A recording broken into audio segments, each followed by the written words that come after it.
እንዴት ናችሁልን? ዛሬም ለየት ባለ ታሪክ መጥተናል። እንደ ሁሌውም እናንተም ቪዲዮቻችንን ላይክ በማድረግ ጀምሩ። እስከ ፊልማችን መጨረሻ ድረስም አብራችሁን ቆዩ እያልን ፊልማችንን ተጋበዙልን። ፊልሙ ሲጀምር ሜ የምትባለው ልጅ ኮፍያዋ በንፋስ ሲወሰድባትና ከቤተሰቦቿ ጋር ተሻግራ ብታመጣ ወይስ ብትተወ እንደሚሻል ስትወያይ እናያታለን። በድንገት ግን አጠገባቸው የነበረው እጁ ምንም ሳይናገር ጫማውን ያስርና ወንዙን ዘሎ ኮፍያውን ያመጣላታል። ሁሉም ደንግጠው ሲያዩትም በድጋሚ ምንም ሳይናገር ለወንድሟ ሰጥቶ ትሄዳል። እሷም ልብ ብላ ስታስተውለው ሁሌም ከስራ ስትመለስ 2 ጠርሙሶችን ገዝቶ እንደሚሄድ ታየዋለች።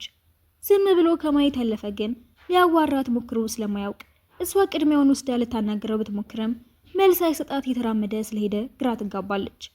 በቀጣዩ ቀንም ከስራ አምሽታ ስትመጣ ዱርዬዎችን ታይና መፍራት ስትጀምር ከኋላ ጠርሙሶቹን ድምፅ ሰምታ ትረጋጋለች። ጁም ቢሆን ቀስ ብሎ ከኋላዋ እየተራመደ እስክታልፍ ጠብቃትና እንደተለመደው እየተራመደ መንገዱን ይቀጥላል። ሜም ብትሆን እሱ ባለበት አካባቢ ሁሉ ሰላማዊ ሰው እንደሆነ ታስባለች። ጠዋት ወደ ስራዋ ስትሄድ ታየውና ልታናግረው ስታስቆመው ይደነግጣል። ትንሽ ዝም ካለ በኋላም ባስሽ ሊያመልጥሽ ነው ፍጠኝ ሲላት ወደ ባሷ ትሮጣለች። ውስጥ ከገባች በኋላ ግን ስለ እጁ ታስባለች። ወደ ከተማ ረጅም ርቀት እየሄደች መስራቷ ይሆን ገጠር መወለዷ ምክንያቱም ባታውቀውም ባልደረቦቿ እንዳልተፈጠረች አድርገው ችላ ይሏታል። በረፍት ሰዓቷም ቢሆን ከቤተሰቦቿ ጋር ስለምታሳለፍ ከማንም ጋር አትቀራረበም።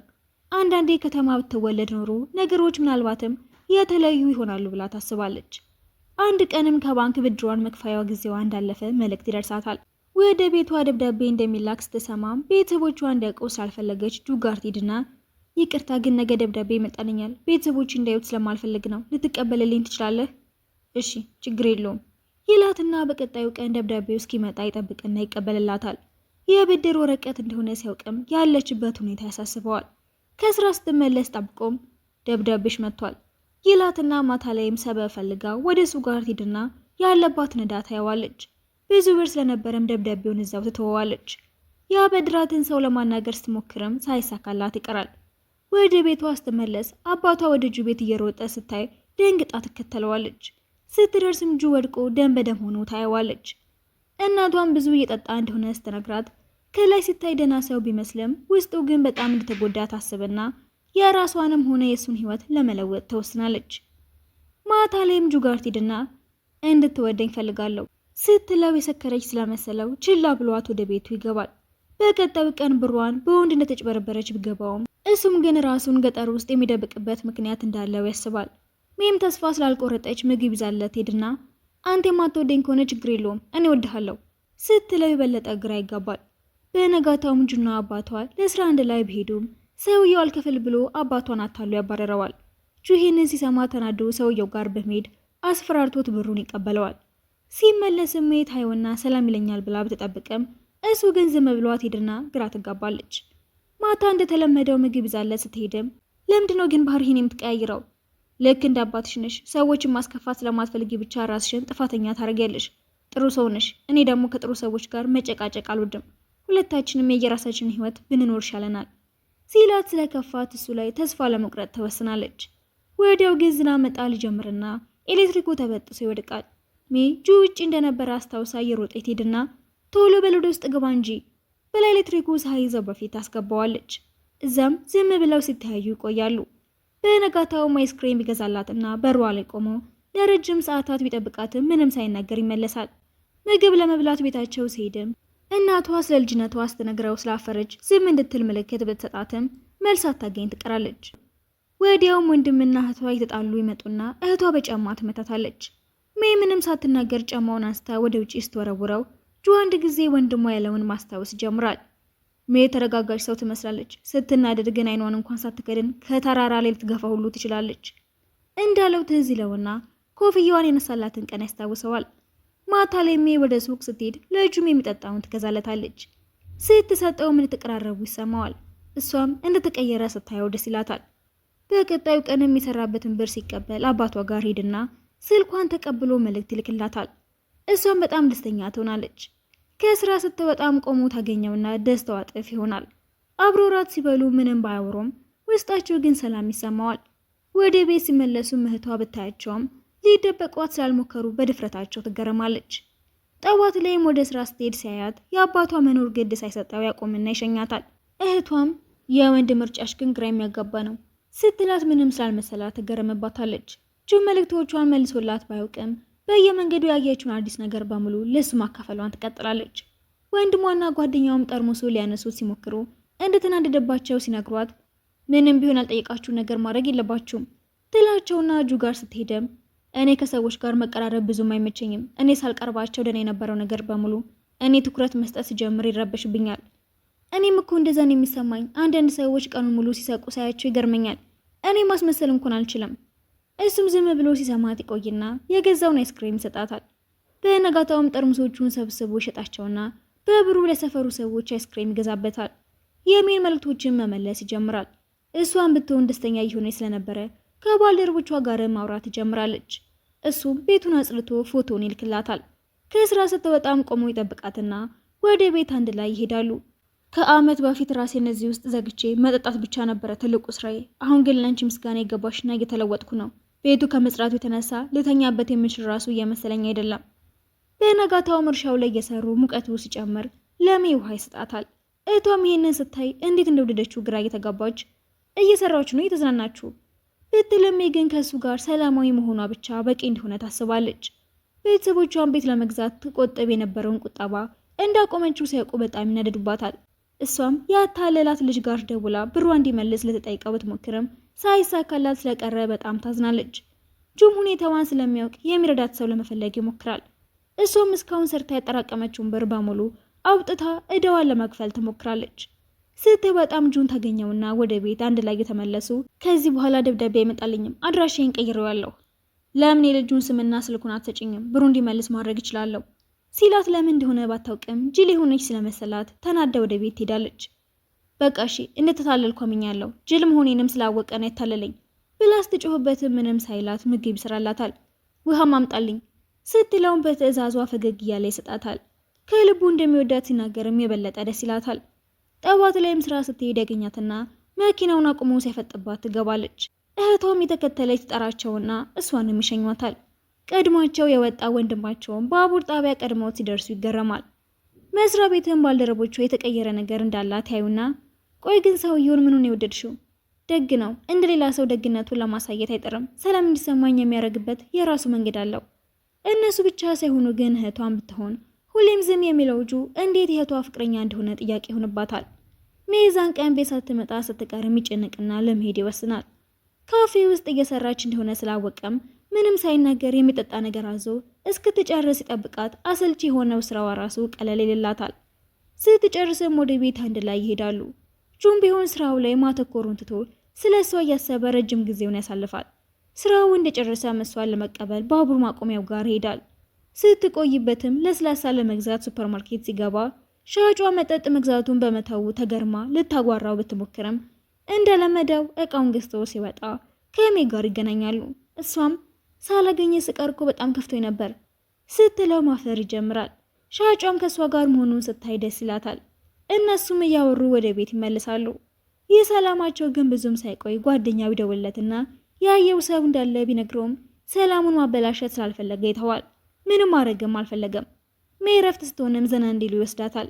ሲመለሱም የሞት እንስሳ ያይና ነይ ወደዚህ ብሎ ቢያሸሻትም እሷ ግን ለምጄዋለሁ እኮ ከልጅነቴ ጀምሮ ብዙ በመኪና የተጋጩ እንስሳቶችን አይቻለሁ እያለች እንዲሰቀጥጠው ታደርገዋለች።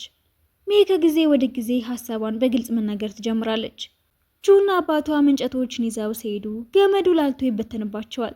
ሲሰበስቡትም ጁን የሚያውቀው የማፊያ ሰው ያየውና በጣም ያሳዝናል፣ እንደዛ የተከበረ ሰው የጉልበት ስራ ይሰራል ብዬ አላሰብኩም ነበር። ለነገሩ ፍቅረኛህን እንኳን ማዳን አልቻልክም እኮ ብሎ ይሹፍበትና ሊረሳው የሚፈልገውን ቁስሉን ይነካካበታል። ጁ ወደ ቤት ስትመለስም እንደ ድሮ ሀዘኑን በመጠጥ መሸፈን ምርጫ ላለማድረግ ይወስናል። ሜ ወደ ቤት ከመሄዷ በፊትም የሚጠጣ ነገር ለመግዛት ሱፐርማርኬት ስትሄድም ሴትዮዋ ልታዋራት ትሞክርና እሷም እንደ ጁ ማብራሪያ ሳትሰጥ ጥላት ትወጣለች። ጁ ጋር ስትሄድም የተፈጠረ ነገር እንዳለ ቢገባትም ሊነግራት ስላልፈለገ ብቻውን እንዲሆን ትተዋለች። ቤት እንደገባችም እናቷ ከጁ ቤት ነው አይደል የመጣሽው? ምን እየሰራሽ ነበር? ፍቅረኛዬ ነው ስትል ሁሉም ይደነግጣሉ። በነጋታውም አባቷ ጁን ያናግረዋል። ማታ ላይም ቤቱ ስትሄድም ከማይታወቁ ቁጥሮች መልእክት ሲገባለት ታይና ምንም ባትናገርም በውስጧ ግን መቀጠል ባይችሉ ራሱ ቢለያዩ ችግር እንደሌለው ታስባለች። ተቀምጠውም ትንሽ ያወራሉ። ጁ ግን ከዛን ቀን በኋላ መልሶ ወደ መጠጡ ይመለሳል። አንድ ቀን ሰክሮ ሲወለገድ ታየውና ልታናግረው ስትሄድም መንገድ ላይ ላሉ ውሾች ምግብ ሊሰጥ ሲሞክር ሊነክሱት እንደነበር አይታ ደንግጣ ታባራቸዋለች። እሱም ፍቅረኛው ከሞተች በኋላ ራሱን መሰብሰብ አቅቶት እንደነበረና ከማፊያዎቹ ጋርም ላለመገናኘት እነሱ ሰፈር እንደመጣ ያስታውሳል። እሷን ካያት ጊዜ ጀምሮ ቢወዳትም ለመቅረብ ግን እንደፈራ ያስታውሳል። በቀጣዮቹ ቀናትም እንደተራራቁ ቢቆዩም ጁ ግን እሷን ማጣት እንደማይፈልግ ስለወሰነ ወደ ማፊያው ጋር ሄድና በድጋሚ ወዳለሁበት እንድትመጡ አልፈልግም። የሚያስፈልግ ነገር ካለ እኔ ያናገራችኋለሁ፣ ካልሆነ ግን እንዳጠፋችሁ ታስገድዱኛላችሁ ብሎ አስፈራርቷቸው ወደ ሜ መስሪያ ቤት ሄድና መልእክት ሲልክላት ደስ ብሏት ባልደረቦቿን ጥላት ሄዳለች። ምግብ ሲበሉም ሳትጠይቀው የምትበላውንም ሆነ የምትጠጣውን ሰጣት። እሷም ደስ ይላታል። ወንድሟም አንድ ላይ ሲያያቸው የጁ ቤት ውስጥ ያየውን ውድ ሰዓትና የመኪና ቁልፍ እያስታወሰ በራሱ ደስ ይለዋል። በነጋታውም የሚያለቃ ስራዋን ትቶ ባለባበሷ ላሽፉባት ይሞክራል። ነገሮች ሲደራረቡባትም ጁን እንዲገናኙ ትጠይቀዋለች። ቀኑን ሙሉ ያጋጠማትን ስትነግረውም ዝም ብሎ ሲሰማት ይቆይና ወደ ተራራው ይዟት ሄድና ደስ የሚል ጊዜ ያሳልፋሉ። በቀጣዩ ቀን ግን የማፊያዎቹ አለቃ ጁ ጋር ሄድና ችግር ውስጥ ነን፣ ከጎናችን እንድትሆን እንፈልጋለን፣ እሺ ግን ትንሽ ጊዜ ስጡኝ ይልና ሜል ሊያናግራት ይቀጥራታል። ስትሄድ ምንም ሳይላት ይቀራል። ቀጣዮቹን ቀናትም አንድ ላይ ማሳለፋቸውን ይቀጥላሉ። ሆኖም ግን ሰዎቹ ሊተውት ስላልቻሉ ብዙ ጊዜ እንደሌለው ይገባዋል። አንድ ቀንም ወንድሟ ውዱን መኪናውን ወስዶ እንዳጋጨው ሲያይ ጫማውን አድርጎ ማባረር ይጀምራል። ሜን እያሰበን በህይወቱ ውስጥ እንደ ፀሐይ ደማቅ ብርሃን እንደሆነች ያስባል። ወደ ማፊያዎቹ ጋር ሄዶም ለመመለስ ይወስናል። ሜሄን ስትሰማም በጣም ስለከፋት ታለቅሳለች። ለመጨረሻ ጊዜም ሄዳ ትሰናበተዋለች። እሱም በጠዋት ወደ ከተማ ይሄዳል። ስልኩን እንደቀየረ ስታውቅ በጣም ይከፋታል። ጁም ቢሆን ደስታ እያራቀውና ስለማንም ሰው ግድ የማይሰጠው ሰው እንደሆነ ለአመታት ይቀጥላል። አንድ ቀን ራት ሲያመጡለትም ትዝ ትለዋለች። ለረዳቱ ተናግሮም ወደ መንደሩ ተመልሶ ከስራ እስክትመጣ ቢጠበቃትም ስለቀረች ወደ ቤቷ ሄዳል። ከቤት ውስጥም የማይቃት ሴት ትመጣለች። ለምን እንደመጣ ሲነግራትም አባትየውን ትጠራለታለች። እሱም እናትየው እንደሞተችና ልጆቹም ወደ ከተማ እንዲሄዱ ይነግረውና አዲሱን ቁጥሯን ይሰጠዋል። ጁ ግን በጣም ባዘነችበት ጊዜ አብሯት ስላልነበረ ምን ብሎ እንደሚያገኛት ግራ ይገባዋል። እንደምንም ብሎ ግን ይደውላትና የሚወድሽን ሰው አገኘሽ እንዴ? አይ ስትለው በጣም ደስ ይለዋል። ሲገናኙም ትንሽ ስለወፈርኩኝ አብረኸኝ መሆን ከፈለክ እስከ ቀንስ መጠበቅ አለብህ ትለውና እየተሳሳቁ መንገዳቸውን ይቀጥላሉ። ገበያ ሲሄዱም የሚመቻትን ጫማ ይገዛላታል። ቦርሳዋንም ይሸከማል። እንዳይበርዳትም ካልሲዎችን ይገዛላታል። ምግባቸውን ደስ ብሏቸው እየበሉ ረዳቱ ይደውለትና ችግር እንዳለ ስለነገረው ሜይንም እንደሚመለስ ነግሯት ሲሄድ ከዚህ በፊት ብር በግድ ያስከፈላት ሴትዮ በጠርሙስ ስባሪ ልትመታው ስትል ይዛትና ፊቱ ይቧጭራል። እሱ ሜይን ሲያገኛት ምን ብሎ እንደሚያብራራላት ስላልገባው መጨነቅ ይጀምራል። አለቃውም ቁስሉን ሲያያሽፉበታል። ወደ ሜይ ጋር ሲመለስም እንደፈራው ቁስሉን ወዲያው ታየዋለች። ወደ ቤት ሲመለሱም ታውቂያለሽ ምድር ብታቆምና ተመልሼ ወደ መንደሩ ብመለስ ብዬ ሁሌም ነው የምመኘው። በጣም ናፍቀሽ ነበር። የደወልክልኝ ቀን የድሮ ፍቅረኛ ሰርግ ላይ ነበርኩ እና ሰርጉን አበላሽቼ ብሬ ልቀበል አስቤ ነበር፣ ግን አንተ ስትደውል ሁሉንም ታኩት ትለውና ወደ ቤቱ ሲሄዱ እንደለመደው በጠርሙስ ተሞልቶ ታገኘዋለች። ምንም ሞቅ ውሃ ቤት ውስጥ ባይኖረውም ምንም ሳይመስላት አጠገቡ ትተኛለች። እሱም ያለብሳታል። በቀጣዮቹ ቀናትም አንድ ላይ ብዙ ጊዜያቸውን ማሳለፍ ይጀምራሉ። ጁም ቢሆን ከድሮ በተሻለ ሁኔታ ማውራት ይጀምራል። እሷም አዲስ ስራ ታገኘና ህይወቷ መስተካከል ይጀምራል። አንድ ቀንም ሌባ ፍቅረኛዋን ታየዋለች። የሆነች ልጅም በቦርሳው መጥቷት ልትጮህበት ስትል ልጅቷን ታረጋጋታለች። እሱም አመሰግናለሁ ላረኩት ነገርን በጣም ይቅርታ እና ደግሞ ብሩ እንደምመልስልሽም ቃል ገባለሁ። እሷ ግን ከዚህ በኋላ ስለ ብሩ ምንም ግድ ባይስጣትም ይቅርታ ስላላት ግን ደስ ብሏት ወደ ጁ ጋር ትሄዳለች። ደስ ብሏቸው መጠጡን እንደሚቀንስ እየነገራት ተሳሳቃሉ። በነጋታው ግን ጓደኛው እንዳጭበረበረው ሲያውቅ ተናዶ ያጭበረበረውን ተቀብሎት ይወጣል። ሆኖም ግን ህይወቱን መልሶ እንደሚያበላሽ ቢያስበም ሊፍት ላይ ካያት ትንሽ ልጅ አንስቶ ከእጁ አምልጦት ቱቦ ውስጥ ሳይገባ የቀረውን ሳንቲም ሁሉ ተስፋ እንዲኖረው ስላደረገው ከሜ ጋር ደስተኛ ሆኖ መኖር እንደሚችል ይወስናል። ፊልሙም አንድ ላይ ምንም ነገር ቢፈጠር እንደሚሆኑ እያሳየን ይጠናቀቃል።